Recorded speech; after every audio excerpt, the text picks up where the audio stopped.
My dad, Harry McArdle, started the business Hide for Hire in 1978, and there's now four of us from the family, from eight of us working in the family business. I'm number three in the family, and I'm the marketing director at Hide for Hire.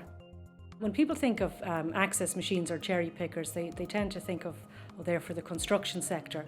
But actually, and it's one of my big challenges in marketing, is we work across several different sectors. So you could be anything from the local electricians, lighting people, obviously then all the kind of traditional construction type sector. But then we also work in some rather unusual industries such as pest control.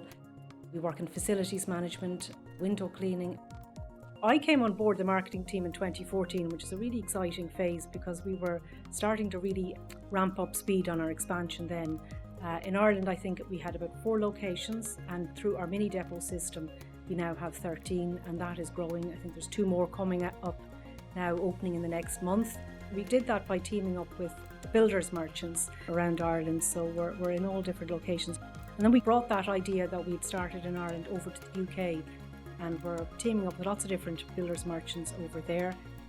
And that's allowed us to grow from 5 locations in the UK about 12 months ago, and we're now over 40.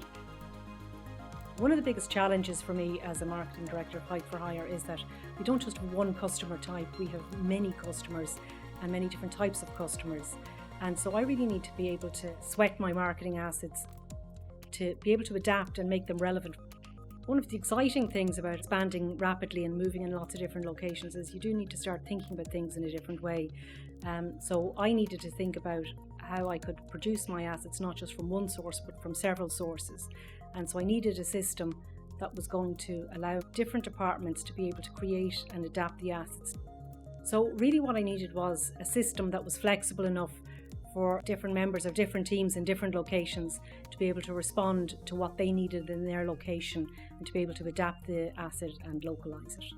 I would have operated with a kind of a more traditional system, and I did look around, but I needed something that was quite user-friendly and that people who weren't maybe experienced with design and different things felt very comfortable with this. When I decided that we needed to maybe move out of a more traditional system of producing marketing assets, I did look around at different systems, but a lot of them can be very complex, and I needed something that was user-friendly and that people who weren't maybe traditionally used to kind of designing assets were quite comfortable with this. And I found that Tweak was easy to log into, the very user-friendly buttons, easy to adapt the different materials. If things do get complicated or you need a little bit of expert advice, the guys were always on hand and really friendly. We've built a lot of our own in-house systems to manage customers, to manage our service records. Tweak allows us to continue with this rapid expansion and to roll out efficiently in locations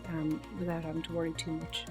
I always say if you've got the well-designed asset in a system such as Tweak, it becomes the gift that keeps giving. You're able to move and adapt pretty quickly, and that is a great tool to have considering how rapidly we have been expanding.